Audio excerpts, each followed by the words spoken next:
The World Food Prize Foundation's new leader is very familiar with Iowa and with agriculture production here and around the world. We'll visit with Governor Tom Vilsack on this edition of Iowa Press. Funding for Iowa Press was provided by Friends, the Iowa PBS Foundation, the Associated General Contractors of Iowa, the public's partner in building Iowa's highway, bridge, and municipal utility infrastructure. Across Iowa, hundreds of neighborhood banks strive to serve their communities, provide jobs, and help local businesses. Iowa banks are proud to back the life you build.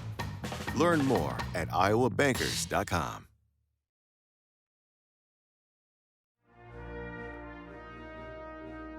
For decades, Iowa Press has brought you political leaders and newsmakers from across Iowa and beyond, celebrating more than 50 years on statewide Iowa PBS. This is the Friday, July 11th edition of Iowa Press. Here is Kay Henderson. Our guest on this edition of Iowa Press has been the mayor of Mount Pleasant. He was a state senator. He served as Iowa's governor for 8 years. For 12 years, he was the nation's Secretary of Agriculture. And since March of this year, he has been the CEO of the World Food Prize Foundation. Governor Tom Vilsack, welcome back to Iowa Press. It's good to be back. Joining our conversation are Brianne Pfannenstiel, the politics reporter for the Des Moines Register, and Erin Murphy, the Des Moines bureau chief for the Gazette in Cedar Rapids. So Governor Vilsack, we wanted to start with your work at the Food Prize. Is there something that attracted you to that job, or is it just that it's become a requirement for former Iowa governors since your predecessor was former Governor Branstad? Well, I do joke with Ambassador Branstad that I keep following him in jobs. No, I think it's a continuation of the historic work that I did and we did at USDA in terms of nutrition and food security. Look, it's a major issue globally and it's a major issue domestically. Globally, 733 million people are currently food insecure. 1 out of every 10 people in the world today is malnourished, and tragically, nearly 60 million children are stunted under the age of 5 globally. Here at home in Iowa, 1 out of 8 Iowans food insecure. 1 out of 6 Iowa children food insecure. And every county in the state of Iowa experienced an increase in food insecurity in the last year, according to Feeding America. So it's a continuation of the work that I did and trying to help feed people and make sure that they're fed nutritiously. It's a tremendous organization, and it does more than I think a lot of people in Iowa may realize. We have the one-of-the-kind opportunity every year to award some researcher or scientist that's done extraordinary work in terms of productivity. But we also have youth institutes impacting and affecting thousands of young people all over the United States and the world.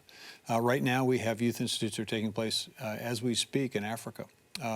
We also do a lot of recognition beyond the prize. We recognize researchers and top ag pioneers. And so it's a great organization, and it's got a terrific mission to elevate innovation in agriculture and to make sure that we continue to look for ways in which we can increase the quality, the quantity, and the affordability of food for all.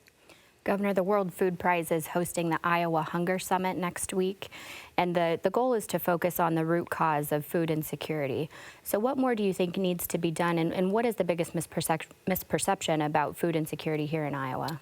Well, I think some people seem to think that food insecurity occurs someplace else other than Iowa. We like to think of ourselves as a state that cares and is compassionate about people in need. But again, those statistics suggest that we've got some work to do. There's a lot of work that needs to be done. And I think what we're trying to do in the Hunger Summit is to raise awareness of the challenge that we face. A challenge that's going to get a little bit more difficult because the federal government has made decisions to sort of take a step back in terms of the assistance that is traditionally been provided. That's going to put the onus on the rest of us to step up our game. And that's why we're bringing people from all over the country to this summit to explore best practices. What can we do, for example, with early childhood? How can we ensure that more people take advantage of the WIC program? What are we doing in terms of improving school meals? And how do we make sure that kids during the summer months have access to good nutrition as well? And what about our seniors? For too many seniors, they don't have the assistance and financial assistance and the wherewithal to be food secure. What can we do there? I think there are a number of strategies that need to be looked at, and that's the purpose for the summit, is to basically raise awareness and to inspire people to go out and do as much as they possibly can to help their friends and neighbors. Earlier this month, President Trump signed legislation that is expected to cause millions of Americans to lose access to the SNAP program, the Supplemental Nutrition Assistance Program, formerly known as food stamps. What do you see that bill's effect being on Iowa? Well, here's the interesting thing about that bill and the impact of the SNAP program. When we talk about it, we always talk about the fact that there are going to be millions of people that won't get the assistance and help, which means they're not going to be able to go to the grocery store and purchase as much, which means at the end of the month, they're going to have a tough time. They're going to have to make very tough choices. But it has a far greater impact than people realize. The reality is that 20 cents of every food dollar that's spent at the Hy-Vees and the Fairways in Iowa, in the grocery stores in Iowa, 20 cents of that food dollar goes to a farmer. So when you cut SNAP, you're also cutting farm income. So that'll have an impact and effect on Iowa farmers. When you make it more difficult for people to purchase food at a grocery store, well, that means that less food has to be stocked and processed and packaged and transported. Those are all jobs at the grocery store and throughout the entire food supply chain that get impacted and affected by a decision like this. So it has a rippling impact. When you ask the state to begin to bear some of the cost of the SNAP program beyond administrative expense, well, that's going to have an impact on public education, on safety, public safety, and also on health care access, because the state budget's already tight. Now you're going to ask it to incur additional responsibilities that it hasn't been factored into.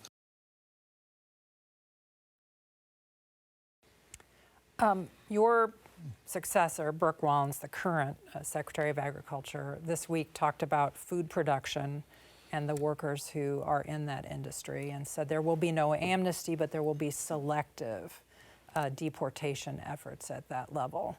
As someone who was in the office, what is your view of the impact that may have on the availability of food in the U.S.?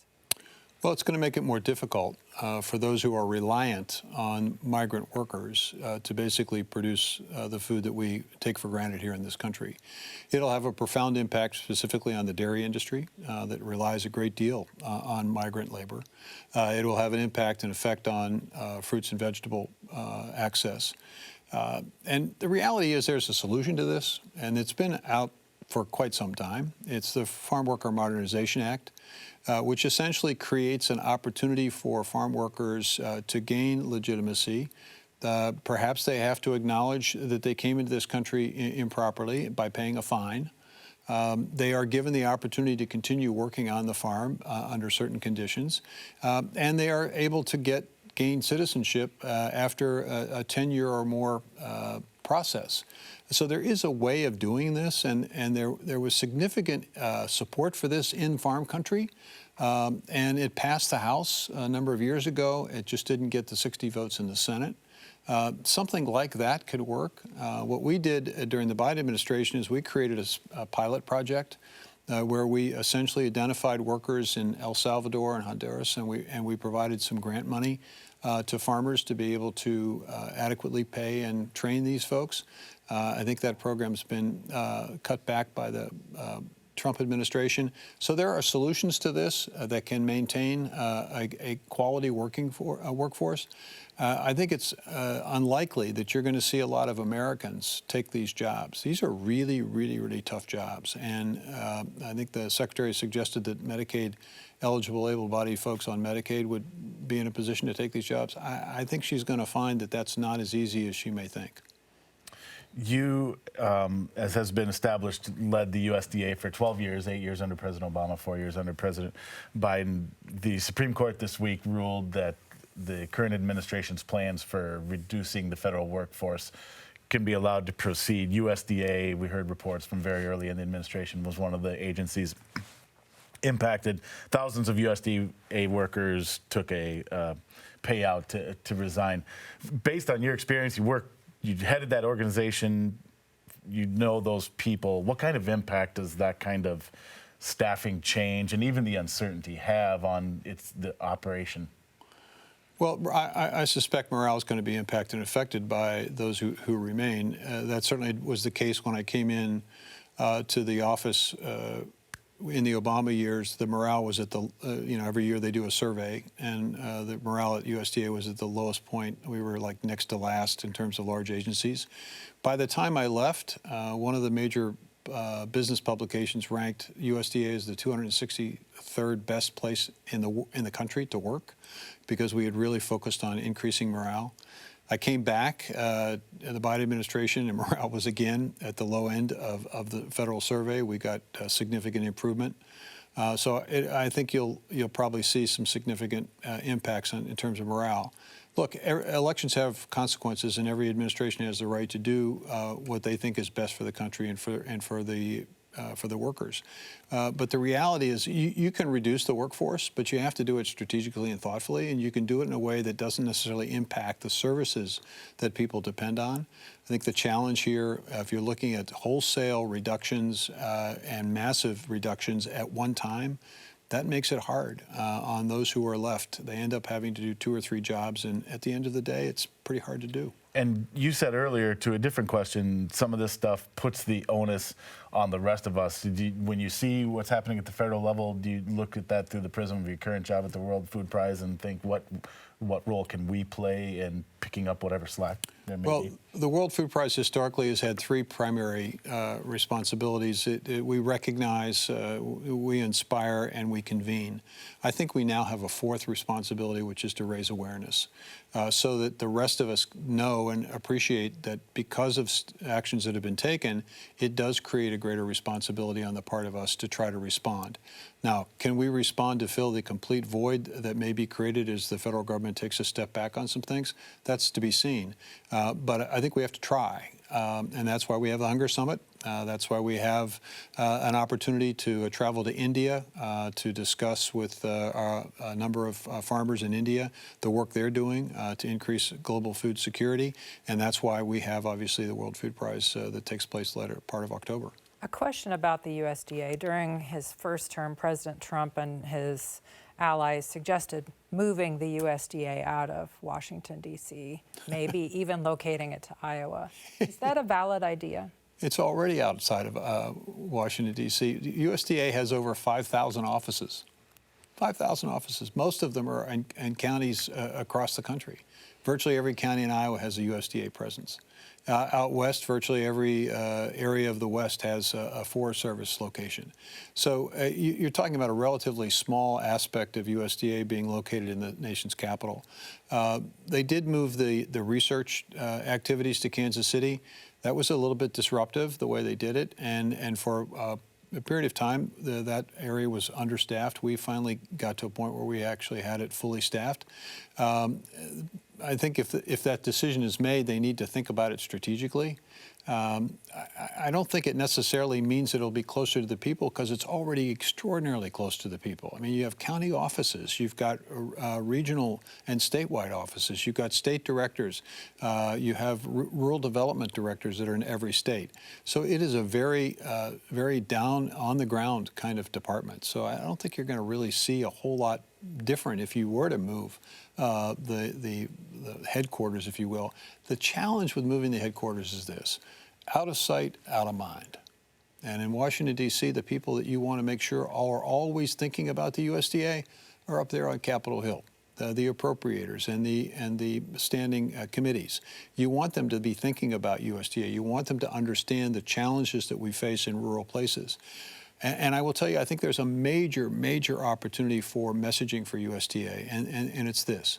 There's a tendency to think in this country that every farmer is essentially like every other farmer. And the reality today is that we have 2 groups of farms. We have large-scale, commercial-sized operations that represent roughly 10% of all farms. They sell more than $350,000 in sales every single year. They do pretty well even in difficult times like we're experiencing today. They get 85 to 90% of the profit or the income that's generated from agriculture. Top 10% get 85% of the income, which means 1.6 million farms, the other 90% that sell less than $350,000, they get 15%, in some cases 10%. Those top 10% get 60% of all subsidies, which means the other 1.6 million get basically 40%. That top 10% represents 180,000 farms. So there's a significant distinction between the large-scale commercial folks in terms of their viability and the smaller and mid-sized folks. And until the Biden administration, there were bits and pieces of a strategy to try to address those 90%. We actually had a full-scale, comprehensive effort to try to create an option to getting big or getting out. We've lost since 1981, when Bob Berglund left this job of secretary. He said, you know, I'm a little concerned about what we're doing here. We're focused on production, we're focused on markets. That's great, but that's going to have an impact on the number of farms. We've lost 544,970 farms since he issued that warning. That's every farmer today in North Dakota, South Dakota, Minnesota, Wisconsin, Illinois, Iowa, Nebraska, Colorado, Missouri, and Oklahoma, and a little bit of Indiana. We lost 151 million acres of farm land that was in farming that's not in farming today. That's the equivalent of Florida, Georgia, South Carolina, North Carolina, Maryland, and part of Virginia. So it's a massive erosion of the basic economic unit of rural America. And I think, you know, the department, the federal government has a responsibility to address that issue. And that's hard to do if you're not in the Capitol, in Washington, D.C., bugging those folks in Congress and in the Senate about the need for adequate appropriations and adequate support. Well, here in central Iowa, there's tension kind of building once again over water quality. Central Iowa is dealing with high levels of nitrates in the drinking water again. How do you build the political will to address this issue, and is there a role for the federal government in solving it? Well, I think there's definitely a role, and I think the challenge, I think, is we keep looking at this as an either-or circumstance. And I think the challenge and the opportunity is that we need to look at it as an and proposition. So how do you essentially deal with the nitrate issue, at the same time understand the important role of agriculture, and at the same time deal with this issue of small and mid-sized farming operations? How can you do all of that? Here's how. You essentially say, one of the reasons we have the nitrate problem is because there's an over-application of manure on ground around the state. That over-application results, there's only so much nutrients that land needs. It gets rid of the excess. It goes into rivers and streams. We got the problems. What if you diverted that manure? What if you created opportunities to basically take that manure and create something more valuable from it, rather than simply over-applying on land?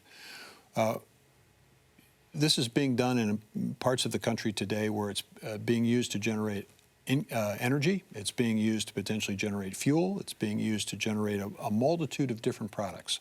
What if you created a third commodity, or if you will, for a farming operation? It's not just corn, soybeans, but it's also the manure that basically it's redirected into a manufacturing process that creates a new product, a new value-added product. You've reduced the level that's applied to land, which reduces nitrates, which deals with the water issue. You've created an opportunity for that farmer to have additional income, which helps with the 10% or 90% that are struggling, and you also create jobs in rural places. What's not to like about that opportunity? How do you do that? Well, you basically fund the research, you fund the capacity, the economic development opportunities to create that kind of world. In addition, you provide farmers with additional sensor technology and the ability to understand that each acre of their land is different, and so therefore the application depends on the nature and characteristic of each acre. The more they know about the land, maybe the less they need. In some cases, it's been suggested by folks at Iowa State that maybe 30% of our corn acres don't necessarily need fertilizer at all. Well, if that's the case, there's a savings for farmers. So there are a multitude of ways. The challenge with this debate is it's always an or debate. It's not an and debate. And I think our policymakers, our politicians have to start thinking in terms of and. We are a country now that are thinking in terms of or, and that stymies, it essentially freezes us from creative thought and creative solutions. There's a solution there. It's creative, and it can be great for rural places and for farmers. Federal incentives are driving a project in Iowa that would take carbon and ship it to underground storage elsewhere, and the carbon would come from ethanol plants.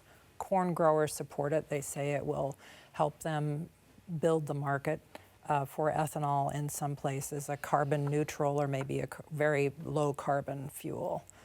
There are a lot of landowners in Iowa who don't want that pipeline on their land.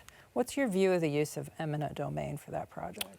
Well, I have a slightly different view than most people have about eminent domain, and I think my history suggests that I vetoed a bill that the legislature passed some time ago to basically expand the use of eminent domain. I think there's a balance between individual property rights, which are really important to protect, and the need for community to have economic opportunity and the kind of infrastructure that's necessary for folks to be able to have quality of life in all parts of the country. I think there's a challenge here, and the challenge is that it goes back to this issue of small and mid-sized farming operations. I think if we had a healthier economy for small and mid-sized farming operations, we might not have quite the angst that we have out there in the countryside today, which reflects itself in the pushback on eminent domain. I think if we had a more opportunity for farm families to generate more multiple income streams from what they do on the farm. Right now, 88% of farm families in America and in Iowa have an off-farm job to be able to keep the farm. 88%. I mean, what other occupation, what other profession do you have to work 2 jobs to be able to do the one job that you want to do? Why can't we figure out a way not for the farmer to work harder, but for the farm itself to work harder, to generate multiple sources of income? I mentioned things with manure, but there's also opportunities with climate-smart agriculture to create new market incentives for that which is grown sustainably. There are ecosystem service market credits that can be paid to farmers because they're reducing the footprint of their farming operation. There's local and regional food systems, which is a much better deal for the farmer than the 20 cents I mentioned earlier. It's 50 to 70 cents of the food dollar goes to the farmer. Why can't we create a structure and system like that? I think if we had that kind of system, we'd have a little bit less angst. Let me tell you something about the pipeline. We're all proud of our ethanol industry. Our corn growers have done an amazing job. They've continued to expand access to and produce more corn. Some people are concerned about it. Some people think that biofuel industry is not necessarily a good thing. It's going to lead to more land in unsustainable practices. But here's the deal. Our aviation industry is absolutely intent on having sustainable aviation fuel. You cannot make that fuel in a sustainable way cost competitively unless you basically incent certain practices on the farm and you incent the ability to basically capture the carbon that's produced from developing that fuel and redirecting it someplace else. We may not have electric cars today, but at some point in time, we're going to have vehicles that don't need as much transportation fuel as we have today. And the question is, what happens to our ethanol industry? What happens to the jobs connected to the ethanol industry? What happens to the stability of the corn market and the corn farmers when that occurs? But if you have sustainable aviation fuel, which is a 36 billion gallon industry, twice the size of ethanol, now you've got a sustainable future as well. You've got more jobs, you've got a better environment, and you have more income for farmers. What, again, is not to like about something like that? So this is, again, the or situation, right? This whole discussion is about an or. Somebody needs to talk about, well, how do we make this an and discussion? Why do we constantly put ourselves in a position where it's either your idea or my idea? Why can't we come together and say, what's our idea? Well, in that spirit, in our last couple of minutes, we wanted to talk about this stuff and a little bit of Iowa politics before we let you go too. Haven't we already been doing that? Hey, well, that's true. Fair enough. In the literally last couple of minutes here, you've been talking to Democrats across the state, working a little bit with the state party to figure out a way that Iowa Democrats can connect with voters a little better than they have in recent elections. What lessons have you learned, or what? Better. They've not connected at all. Okay. Let's be fair about it. I mean, let's be honest about it. The Democratic Party has not communicated effectively, except in a few limited circumstances of people outside of the state, where we just simply haven't talked to these folks. And so, what are the lessons? In 90 seconds. First and foremost, you have to talk about folks in a way that you express appreciation for what they do. What does rural Iowa do? What does rural America do for us? Well, it feeds us. The water that we drink is impacted and affected by what happens there. The energy, all the energy for this show and for our instruments and so forth and our computers, where does it come from? It comes from rural places. Where do we go when we want to get away from it all? We don't go necessarily to a big city. We go to the iconic landscapes, which are located where? In rural places. Who sends their sons and daughters disproportionately into the military? Rural Americans. It's a really important place. So first you got to talk about it, and you have to express the appreciation. You also have to understand the stress that they're under. As we've lost 544,970 farm families, that means that there are fewer kids going to rural schools. What does that mean? It means there's more pressure on those rural schools. Eventually they have to consolidate and merge. Nobody likes that.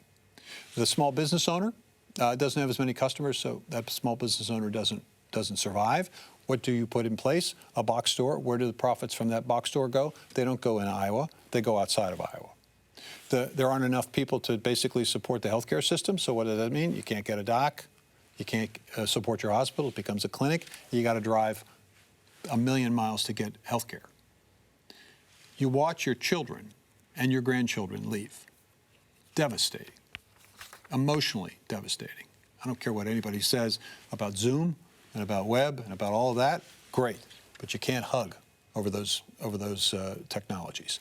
The reality is there's been a slow erosion. So somebody's got to speak to that, and Democrats need to speak to it, and they need to have a plan. They need to have a vision for how things can get better. So it's not big or get out in agriculture, but it's get entrepreneurial and create opportunity. My vision is the clock, and we are out of time, Governor. Thank you for joining us on this edition of Iowa Press. Thank you.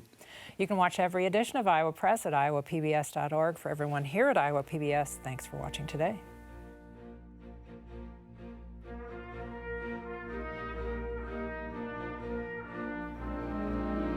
Funding for Iowa Press was provided by Friends, the Iowa PBS Foundation, the Associated General Contractors of Iowa, the public's partner in building Iowa's highway, bridge, and municipal utility infrastructure. Across Iowa, hundreds of neighborhood banks strive to serve their communities, provide jobs, and help local businesses. Iowa banks are proud to back the life you build. Learn more at iowabankers.com.